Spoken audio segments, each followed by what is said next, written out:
and welcome everybody to our afternoon, early evening or tea time webinar. Not in our usual time, but you're all extremely welcome from wherever you are. So it's a real pleasure to introduce Richard Layard to speak about his new book this afternoon. Richard also spoke at the Mystics and Scientists Conference. You might remember that about 10 years ago. One or two of you might have been there when we had a conference actually on happiness. And one of the things that I read when I was just looking a couple of things up was a short interview with Richard from the FT. And he said that if he'd known what he was going to be able to achieve from the age of 65 or at 65, what he would be active in and what he'd be doing over the next 20 years, he would have been amazed. And I think it is remarkable what Richard has done in promoting happiness and an ethic of happiness and action for happiness and the Global Happiness Report. And all of these are hugely significant and important. I think also because we should really be moving our notions of economic performance, towards well-being and happiness. So these well-being indices seem to me far more relevant than the purely quantitative approach. And I speak as someone who actually was trained in economics as well a very long time ago. So it seems to me that this whole area couldn't be more important, and all the more so in the circumstances in which we are now. So we're going to be talking about his book. He's going to be talking, here's his book here. This is the hardback, and he's going to hold up the paperback. David, my riposte when David showed me what he was going to do was this, which is the paperback, which came out, believe it or not, on January the 28th. So there you go. So you're very well placed. Hang on, £10.99. How's that? Very good. Yeah, and the other one, well, we won't give you the price of the other one. Anyway, you probably should have seen my review in the last. Those of you who are members in the last issue. So Richard, over to you, and thank you so much for being with us. Well, thank you so much. Lovely to be with you to discuss can we be happier. There couldn't be a better time to be discussing this because I think almost everybody has been challenged through the COVID experience to think about what really matters and what their real priorities are. And those of us who've always thought that the aim should be a happier world, I think have got a lot more supporters as people have really pondered what it is which is really important to them and thinking of that in terms, to a large extent, of what makes them feel better about their lives. So what do I mean by happiness? I mean feeling good about your life. And I think that is what we want. We want a society where people feel good about their lives, where they feel fulfilled and satisfied with their lives. Of course, happiness is not the only good. Health is important. Income may be important. Freedom, many things are important. But for all the other things, you can ask, why do they matter? Why does it matter? Why does health matter? Well, because it makes you feel horrible when you're sick. Why does income matter? Well, it enables you to do things which you enjoy. But if you ask, why does it matter how people feel or whether people enjoy anything, you can't give an answer. And I think that is the best reason, an argument one can give for happiness, that it is the only really completely self-evidently a good thing. And other things are good because of how they contribute to the happiness of the world. So I think we won't get a happier world unless we're very clear that that's what we want. That's what we have to make our personal aim. And it's also what we've got to try and persuade our rulers and others also to make their aim, the happiness of the world in which we live. So for us personally, I think a good way to think of it is, what are we trying to do in our life? We're trying to create as much happiness as we can in the world, and especially as little unhappiness. But we're trying to be creators of happiness. This is a way I think we should think about what we are trying to do in our lives, and what we should be encouraging young people to think is what their purpose in life is. But how different a culture that is from the aims which we are currently offering young people. So we're offering them as their goal personal success compared with other people, better grades, better jobs, better income, and so on. And I think if you reflect on that, you can see that straight away, for every winner, there's a loser. And therefore, however hard everybody tries to achieve their aim, it's not going to make the world a happier place. It's a zero-sum game.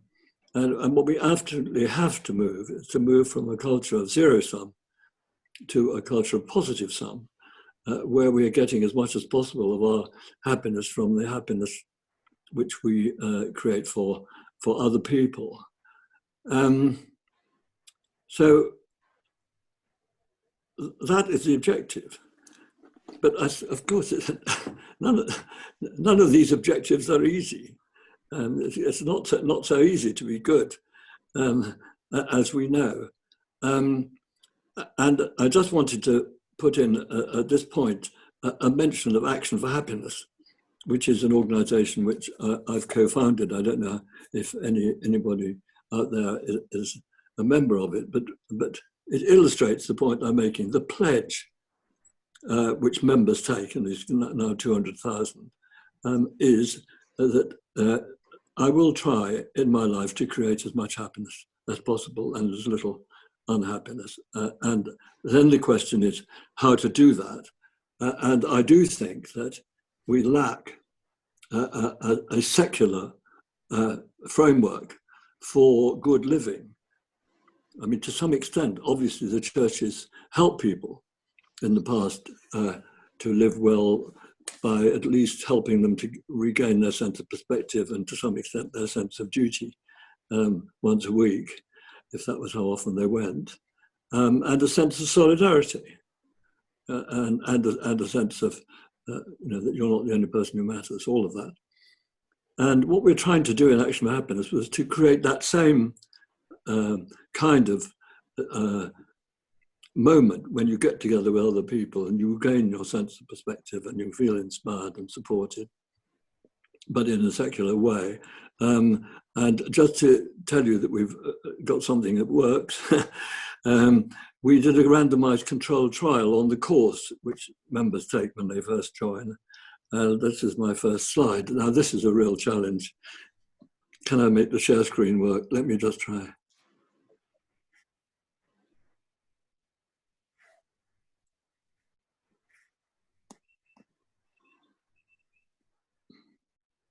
Yeah, there we are. So this is the randomized trial of the Action for Happiness course. This is 2 months after. It's an 8-session course once a week. And 2 months after, people who had taken the course compared with the control group were found to be 1 point out of 10 happier, which is bigger than the effect of getting a job or finding a partner. So this is, I think, a very important point that if you become part of something which has a mission, with a value-based mission, it actually is also good for your own happiness. And that's, of course, the trick, because we all know that human beings have got two sides to them. There's a side which feels that you're completely at the center of the world and that you really matter in a different way from anybody else. And there's the generous side. We know they both have genetic bases. And I think one way of thinking of what is culture about, I think culture is really about supporting the altruistic side of our nature versus the more selfish side, and the feasibility of that is based on the fact that there is actually a payoff to the altruistic person. From being altruistic, we know altruistic people are on average happier than other people, but you can do it in a laboratory-based setting. And when people have done neuroscience, which other people who are listening here know more about than I do, the reward comes in the same brain center as other rewards, as where other rewards are experienced. So there's this sort of dual aim to dedicate ourselves to producing as much happiness in the world, which of course includes our own, but we are a rather small part of the total. But actually, from doing that, to get a sense of meaning and purpose for ourselves. So that's the aim, that's the intention. But of course, intentions are not much good without some basis of knowledge as to how to achieve the aim. And there's the basis of knowledge about oneself, which is important, but there's also the basis of knowledge about other people. So just going on, obviously, there has to be an element of self-care. And I think one of the great advances in science in the last 40 years has been I suppose you could say, rediscovery that we can train our thoughts and that can make us both happier ourselves and more competent in making other people happier. In the West, this is the findings of positive psychology, but to an extent, of course, that's just confirmed the ancient wisdom from the East and the benefits of practices like mindfulness. I'm not going to talk a lot about that because I want mainly to talk about what can we do to make a happier world in terms of what we do for other people, and only, of course, by understanding what makes other people happy. So we need evidence, and that's where the other great scientific breakthroughs have happened, what you might call science of well-being or something like that, which is essentially trying to explain why some people are happier than others and what really makes a difference, what's really important in explaining why some people are a lot happier and some people are really miserable. So that's what I'm going to talk about for a bit now.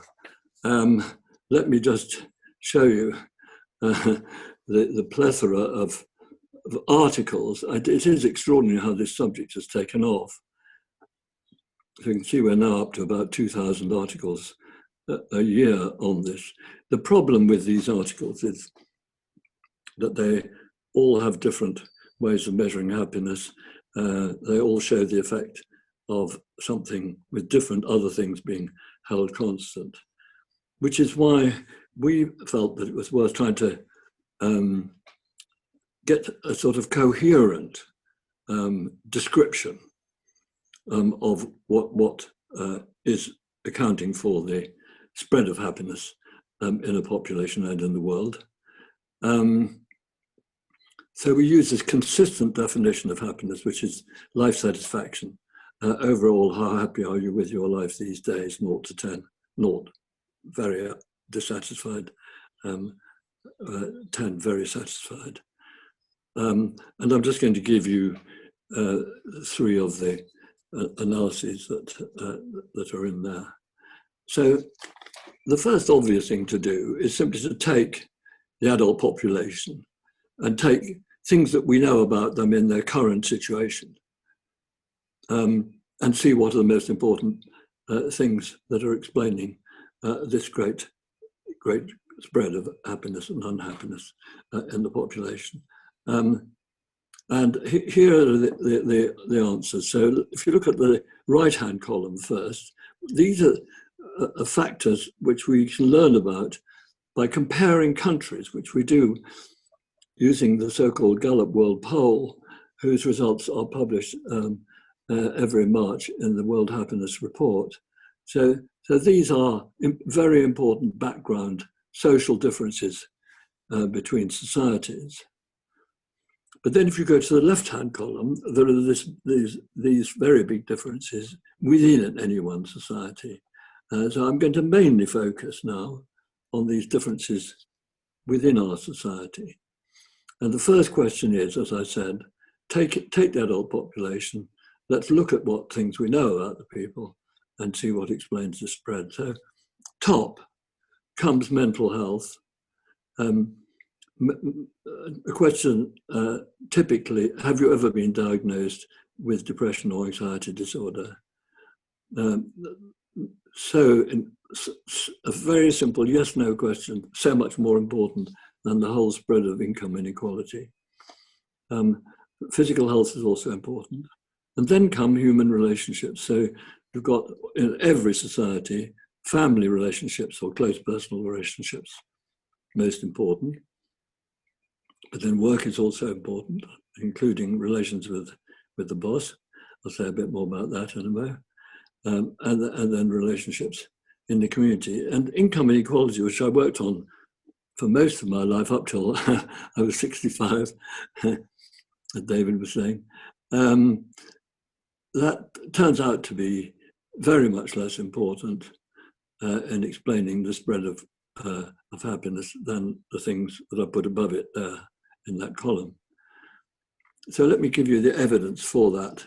These are the actual partial correlations when you estimate a single equation, where the thing to be explained is happiness, and then all these possible things down the left-hand side there are put in on the right-hand side of the equation. Mental health comes first, quality of work comes through rather strongly, whether you have a partner, physical health, then income, and other things which explain less than those other things which I started with. And so that's where I start when I'm thinking about what should a government be doing if it wanted to increase the happiness of the population. Well, it would do something really fundamental about mental health. It would try and change work practices a lot. It would try and support families, try and see if there were things it could do to reduce family conflict, domestic violence, and so on. And of course, it would also try to reduce income inequality especially by better skills and so on. But it's really important, and I'll come back to this in a second, it's really important to take priorities from some evidence base.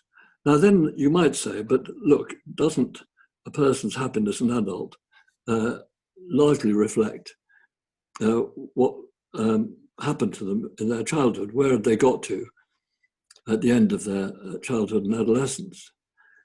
And this is obviously a very important question for school teachers. And this is what we found, that qualifications, even including right up to a PhD, explain less of the variation of happiness than a simple emotional question about emotional health at 16. So schools have got to rethink their priorities, and I'll come back to that. But I'll just show you the evidence now that schools do affect happiness, because some people think, well, that's really down to parents. This is what we found. This is mainly in the area around Bristol and Bath. So this study covered every child born in that area in 1991 too. So of course there were substantial numbers who had gone to any one secondary school and primary school. So you can see what difference it made which school the person went to.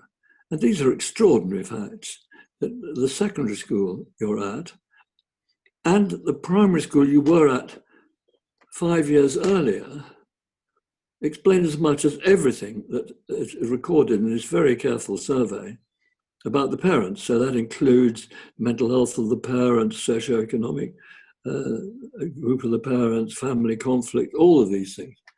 are important, but they don't explain any more than simply which school you went to. So that's the basis, the sort of information basis from which I would start if I was thinking about the sort of top priorities for public policy development. So let me quickly say a bit about four main aspects of public life. So first is mental health, the treatment of mental health. I personally would put that top, even above promoting or mental health and preventing mental illness, which is more difficult. And I think we also have a very strong ethical obligation to somebody who is in front of us with a problem. So I've very much been stressing the importance of treating anybody who wants to be helped with a mental health problem. And of course, we've got good treatments now. These have been developed in the last, the drugs came in the 50s and haven't improved very much since then, but the psychological treatments started in the 70s and have improved enormously since then. So NICE recommends therapies for all these conditions. And it's not only CBT, it's many other types of therapy, including interpersonal therapy and brief psychodynamic or Freudian type therapies, which give 50% recovery rates in typically not more than 10 sessions.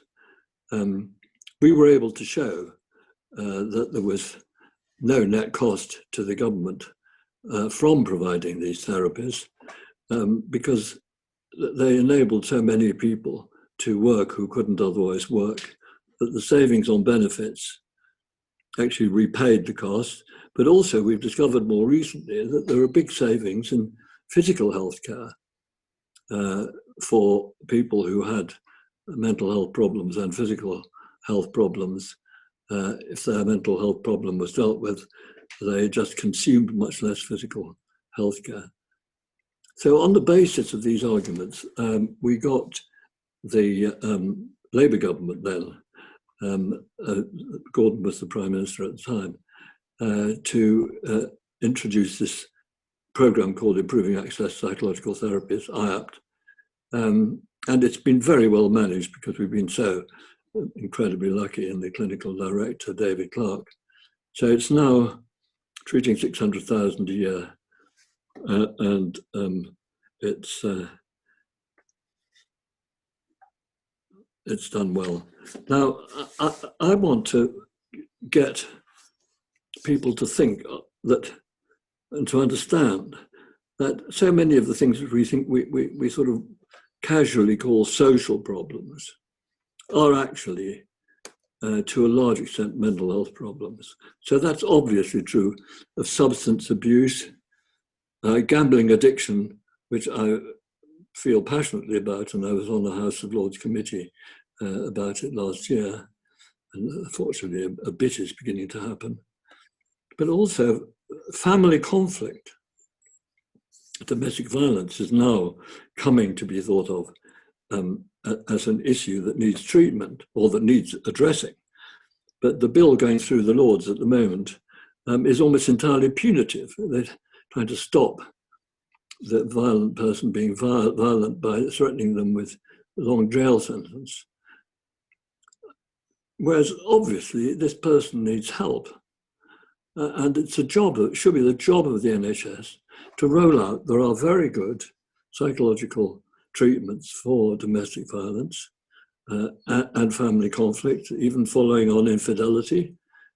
This is a job of the NHS to help our society become one where the state is just not only concerned with people as workers or soldiers, which is basically what it's been up to now, but also as partners, as parents, and as just decent people.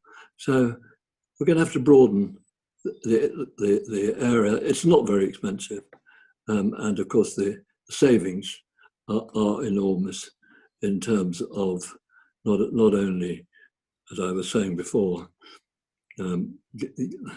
enabling people to work who couldn't otherwise work, but huge other savings in terms of better productivity, and when we come to children, better learning. So evidence-based treatments exist. There are also good family, good programs for promoting family stability, which could be rolled out at the time of, say, antenatal classes for both parents. So there's a lot that can be done there, but also we should be intervening as early as possible. And the most depressing thing at the moment, actually, is that children who don't reach the threshold of being essentially stabbing their sister or something of that sort are just not considered sick enough to be treated. So we've got to roll out in a school-based way the same kind of thing we've been rolling out for adults with depression or anxiety disorders. And the government has said it will, but its great ambition at the moment is to cover a third of the country by 2023, which is a bit depressing. So let's come on to schools. And I just rather like this cartoon, because we so often, of course, talk about schools as just factories for producing future adults. But of course, childhood is a great chunk of our life, and we would love people to be enjoying their lives at every age, not just getting ready to enjoy it as an adult. So what should schools do? I don't know if there are many teachers in your network, David, but let me just say a bit about this, because we've spent quite a bit of time on this. And actually, the other person who is tremendously involved with all of this is Gus O'Donnell, the former Cabinet Secretary. We've got a little dining club. We've managed to have dinner with most education secretaries and health secretaries. And we can claim a few successes. But anyway, we've got to be very clear what the point of a school is. And I think, this is I rather like this definition. I like putting this slide up if I've got a group of school teachers there. I mean, what is the point of a school? And I think there's nothing except what's on that slide, to develop capacities that will increase their own happiness of the children and the happiness of the rest of society. I can't see any other purpose for a school.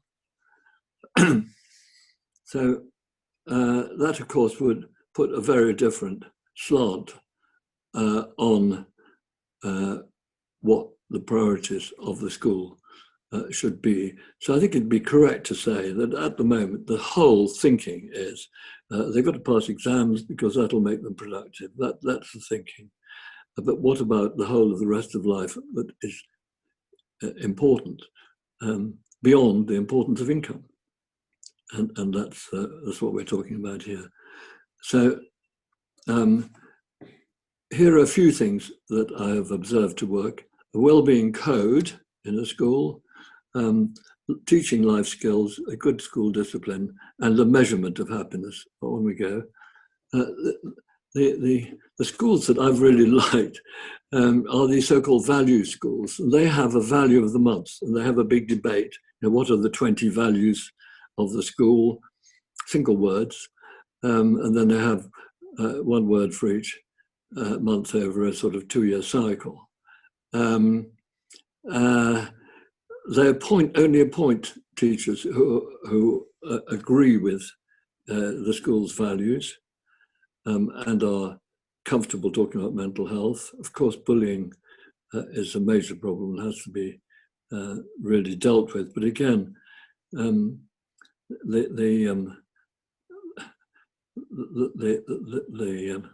really interesting evidence, especially from Finland, is that the most successful way of dealing with bullying is for other children to support the child who's bullied.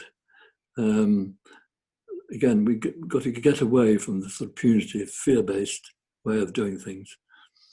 We've got to have a teacher who's leading on mental health, and then life skills. So this is a life skills course which I was involved in designing. There have been hundreds of trials of small modules for schools, like a sort of maximum of 20 hours program on this and that. Very valuable. So we took them and put them all together in a row, as it were, a coherent row, with really good materials, trained the teachers, and evaluated it, and it had good effects.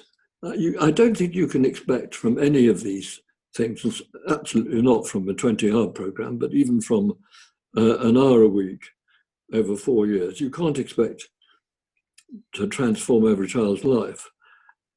But you will transform some children's lives, and the average effect that we evaluated with a proper trial was such that the cost per unit increase in happiness was about 1/30 of the cutoff which the NHS uses when deciding what treatments to support. So these universal courses really have a role,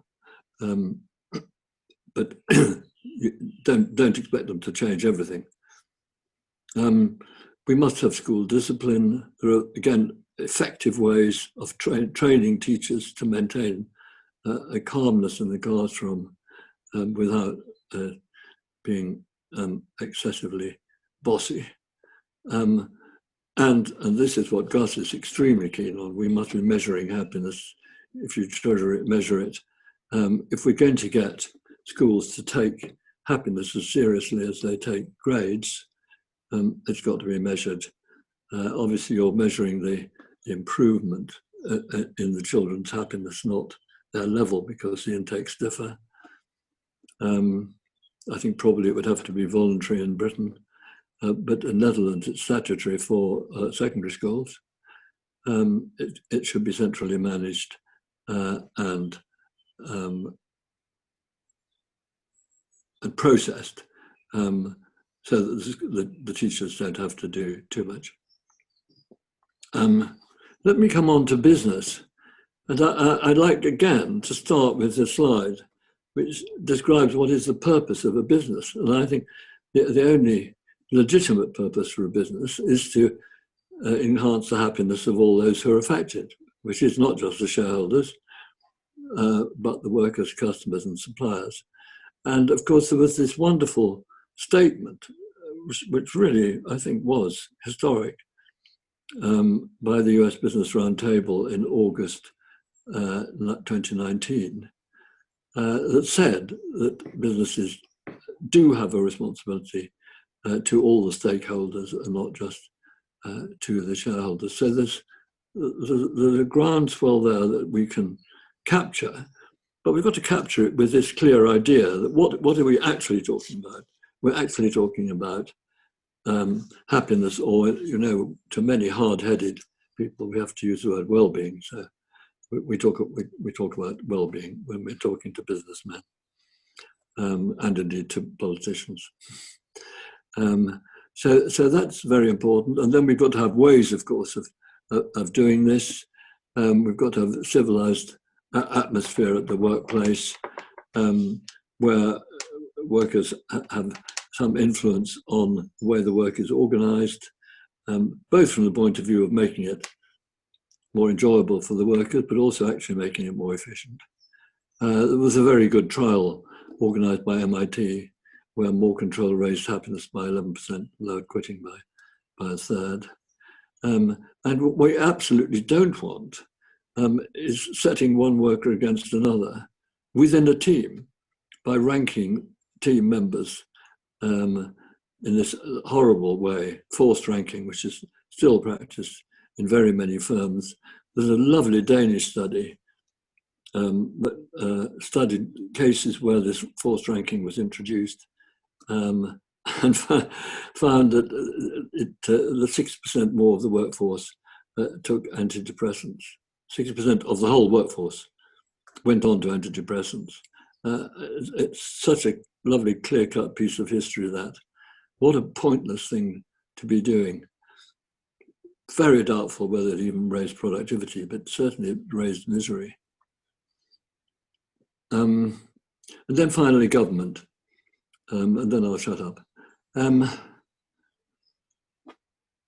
We want a government, and any political party, to say that its aim is the happiness of the people. This is, of course, the great idea going back to the 18th century. Everything we're talking about goes back to the 18th century, but this was the idea that government exists for the sake of the happiness of the people. Thomas Jefferson, you probably know, said, the life and happiness of the people is the sole legitimate object of government. The life and happiness of the people is the sole legitimate object of government. I can't think of any other, if you take into account the distribution of happiness. So let's see if we can't have a revolution in politics, which I think will connect politics to the people in a way that it's not at the moment.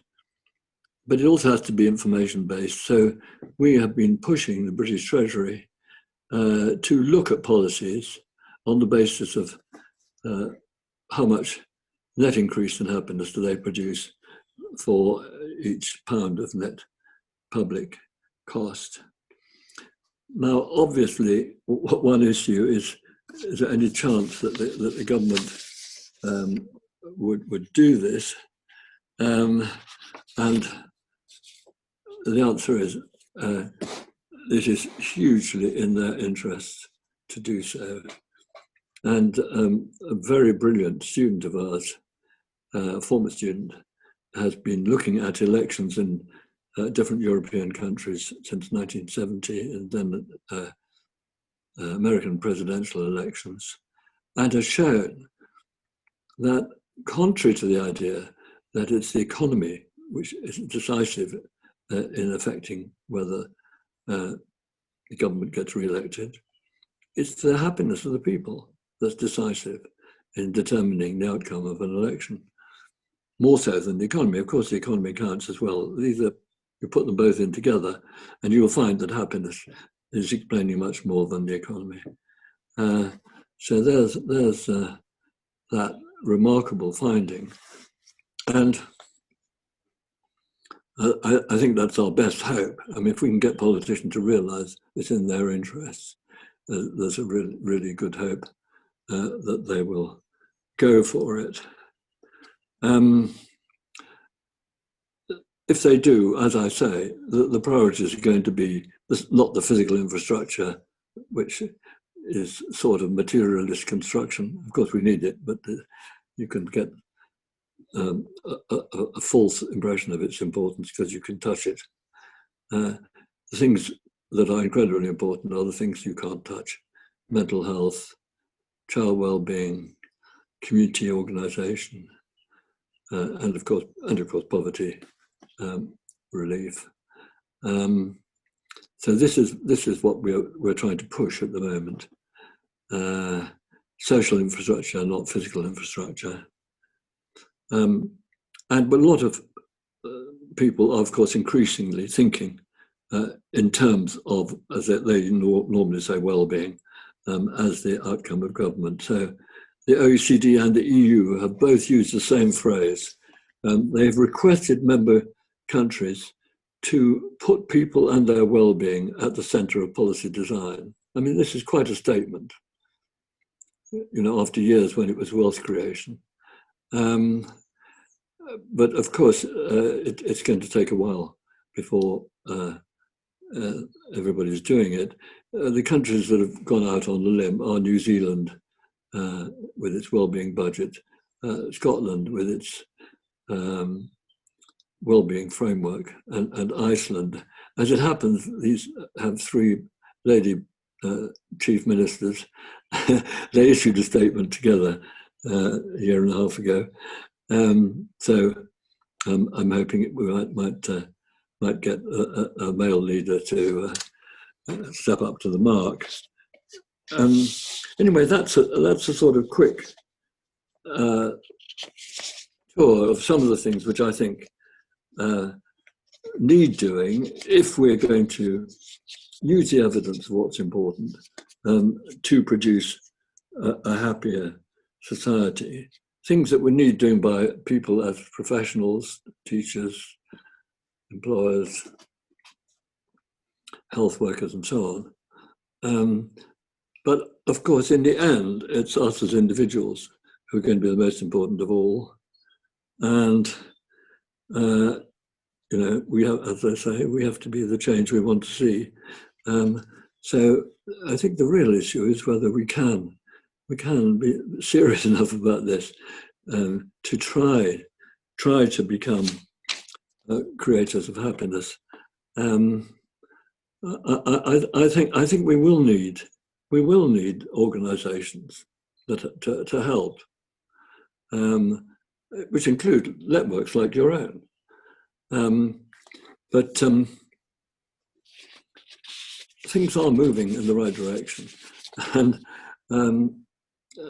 when we appointed our first director for Action for Happiness, which was in 2011, one of the candidates had searched on the web for any organisation, any other organisation that had the word happiness in its title.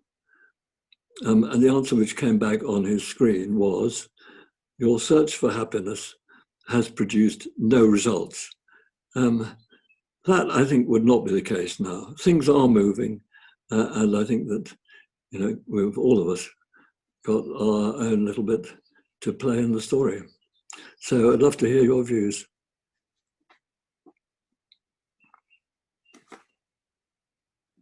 Thank you so much, Richard. So I just need to unmute myself.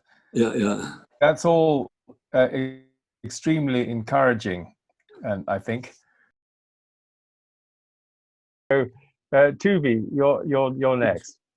Also, thank you very much, not just for the lecture, but also raising this issue for many years, which is very, very important. First, just to let you know, I'm involved in this area for more than 20 years. I sold my shares in my previous company in order to dedicate myself really to develop tools to help people to uplift their mind. And I was also involved with IAP before IAP even exists. And I'm now also come back to help IAP because you mentioned that IAP have got 50% recovery, but the real statistic is 1.6 million each year refer to IAP, only 1 million starting IAP, and only 600 finish IAP. And from this, 603, almost 50% recover. But from the 50% of recover, about 40% relapse within 12 months. It's a real statistic. I'm very much involved in this. And there is a lot of way to improve it. And I'm working now both with top psychologists and National Health Service to improve it. And I'll be very happy to collaborate with you because we can improve it a lot. Both for adults, but also you mentioned about children. We can do, I believe we can spread. We don't have to wait for huge budget for this to spread it for children because there is very simple techniques that can be spread, very easy to, just before Amit mentioned about resilience.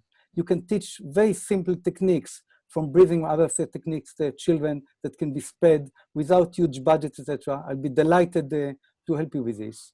I don't want to mention too much, but there is a lot of things that can be done very simple. Two just more points. One, what is very important, and the SMN is a lot about this, is a worldview. Because today, one of the problems of the society is too much about ego, competition, and people want more, to buy more, etc., instead of looking what is really important in life. And this is something that, the society, not just children, the society should be changed. And it starts with education. So if we can help the children from the beginning to see what's important in life, and one of them, you don't have to teach spiritual on the big scale, but to feel that you're not just about ego yourself, because children can say, I'm not happy because I don't have the ice cream now. It's the short term and the long term. It's a lot of things that we can teach much earlier. And if you know that we are part of a much bigger society, that will be more happy if you contribute to society and not just talking about yourself and competition. A lot of things can be very, very easy change if we just putting the right emphasis without too much budget. Thank you very much. Thank you. No, well, I absolutely welcome what you said, Tuvi. I mean, I genuinely think that the idea of being a creator of happiness is one that can perfectly well be introduced to children of 6 and 7. And I think it would save enormous numbers of people from the misery of self-absorption and so on. So I think this can come in very early, as you said at the end. But going back to what you said about IAPT and relapse, I would love to know what that information is. I'll be happy to share with you all this. If you can send me an email, I'll be delighted, because I'm really involved now in program to research it and develop it, and to prevent relapse, and also how to improve the therapy itself. Because I'm very much aware from 20 years, we are the first company who developed the computerized CBT that NICE recommended for the NHS. So I'm very much familiar with this. And we developed such program for high school. So I know what happened exactly, and I'm happy to give you, because I'm not sure that you know all the internal statistics that are not published in the newspaper. Like, for example, what happened to relapse of people of what when they finish the IAP. And also, just to let you know, one more thing which is neglected today is personalized. Because today you give the same treatment to everyone. And it's not the same, because, for example, there's just one research that for some people, CBT will be more helpful. For some people, CBT is less helpful, depend on and you can program you know, which, if you, in few questions, you know which type of program to give to which people, will make just this by itself improve the performance by 20%, the outcome of IAPT. So this is one of the things that I'll be happy to share with you all this information. No, well, do write to me. Yeah, thank you very much indeed. Marilyn, you're next. I just want to add to what Amit said, and I put it in the chat also. I think resilience is incredibly important, and it definitely is decreasing. I've seen a number of articles talking about a loss of resilience, and one was referring to the floods in the 50s, where people got together and bailed out the water and helped each other and everything. But now there's a sense of sort of helplessness. So we've got to look at the possibility, with the emphasis on, and the media saying, you kids are damaged, you kids are getting depressed, and you kids are getting suicidal. I mean, it's like putting that idea into their heads in a way. I mean, and I think that, you know, so that, I mean, when I was a kid, we were sort of tough. Well, I was in Australia, etc., so maybe tough kids in Australia, but you can see it in the Me Too movement. I mean, when I was a kid, you know, about 1 in 4 kids were sexually abused by somebody or other, but you just didn't talk about it, you just got on. And I mean, it's like, I agree with Jermaine, really, that now there's all this emphasis on sexual abuse. There's just all this poor me mentality. I need help, I need to be fixed. And I think Jerome's going to say something about it. I mean, I suppose resilience, you can have 2 kids and they can have the same experiences in childhood, and one just gets on with it and the other goes under. So this needs to be measured somehow, that difference.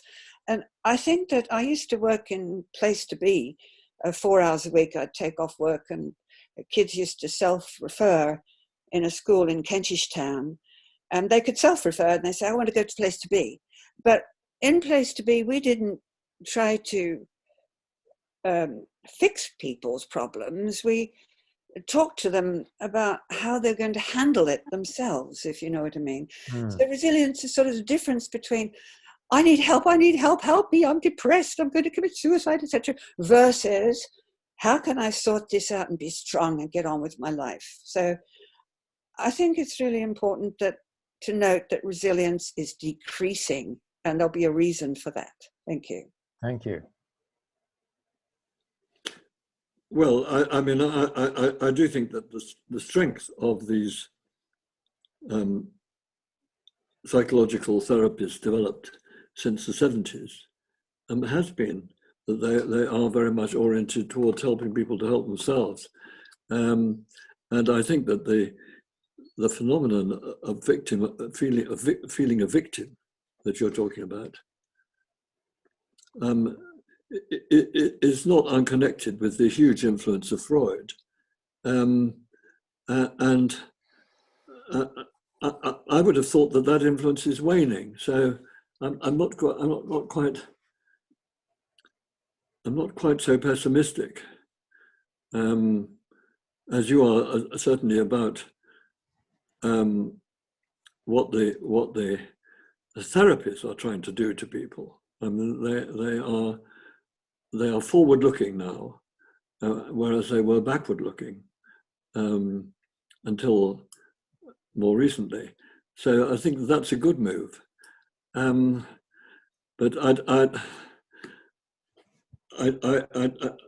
and people talk about this idea of entitlement. I'm not an expert in cultural history, and I haven't studied the history of this idea of entitlement. But obviously, insofar as people have this idea of entitlement, then associated with that will be the feeling that I'm not getting what I'm entitled to, and I'm a victim in some sense. So there's a different source of the victim idea. I mean, the Freudian source of the victim idea was that basically, you are because of what happened early on, and unless you can sort of release all of that, you can't really move forward. I think that did introduce a kind of victim concept, whereas I think that the entitlement philosophy is introducing a different source of victim consciousness, which I don't feel I know enough about, but maybe someone else will comment on it. Yes, thank you very much. And the other thing I wanted to ask you, Richard, is how many people are now in the parliamentary mindfulness group? Oh God! Well, there've been courses. That's a way to think about it, and I think that now there must be about 300 or 400 people have taken essentially the 8-week MBSR course with more compassion put into it, organised through Mark Williams. These are a mixture of MPs, peers, and now I think some staff. So I don't exactly know the numbers, and I think these people continue to feel some alliance to it. I mean, there's a session, a sort of follow-up session that people can go to, but it's not a large number who go because people are so busy. Separate from that, there's a thing called the APPG on mindfulness. But membership of one of those groups has no particular significance. I think significance whether you actually know something about it, which is you've been. Well, indeed. Thank you. Peter has reappeared. He's managed to. So, Peter, you were just getting going when you were cut off.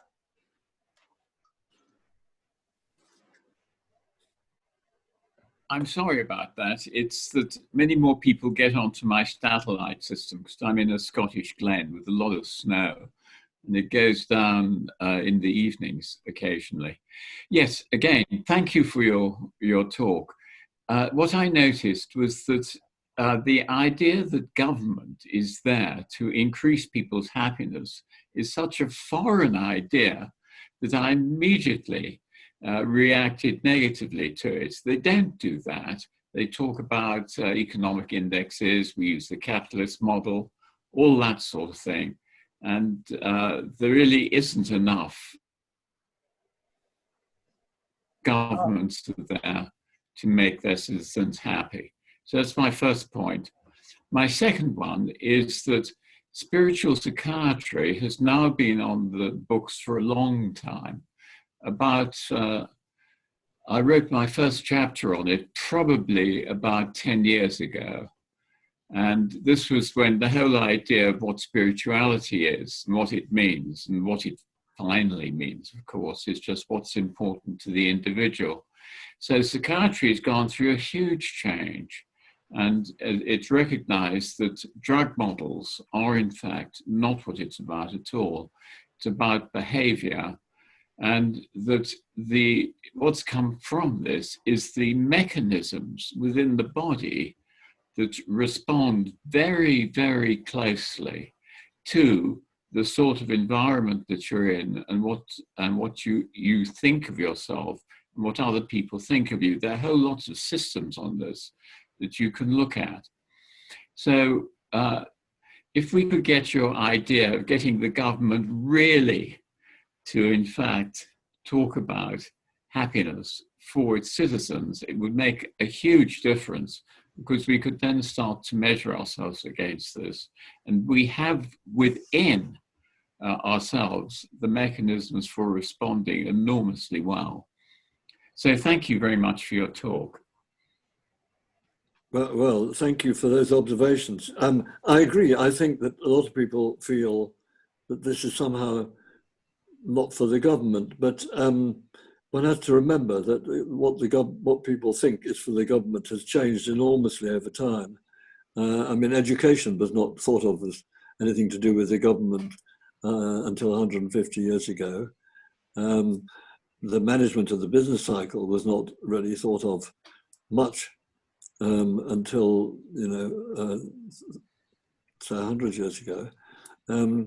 So, the role of the government changes partly in response to what people think is important, but more, I think, in response to what people think can be done. And that's why I think the great change that's going to happen is because of the change in our understanding of this. So there's the undercurrent of personal growth that you referred to at the end there, but there's also the understanding of the science of it and the possibility of actually evaluating policies in terms of their impact on happiness. And I think that's going to change everything. Won't happen overnight, but I would be very surprised if we didn't have basically the Treasury trying to look at the impact of policies on happiness within the next 25 years. Thank you very much indeed. Well, we must conclude. We're slightly into injury time. Fantastic. So, Richard, thank you very much indeed for a very clear presentation. And what I love about your book and your approach is that actually it's very simple. We all know what happiness is in our own experience. We all know how to help create happiness for other people. And it's something everybody can get a hold of and everybody can be a part of. And so I'd like to recommend Richard's book to you. The paperback's just come out, as he said. And also to thank everybody on the call for their contributions. I think we've had a really excellent discussion. I mean, one of the best discussions that we've had, I think, on any of our webinars. Very lively. I've enjoyed it. And I think we've all learnt something, from each other and from you, Richard. So what a pleasure! Thank you so much, and thank you everybody for coming. Well, thank you for your comments. Lovely discussion. Yes, thank you so much. Okay.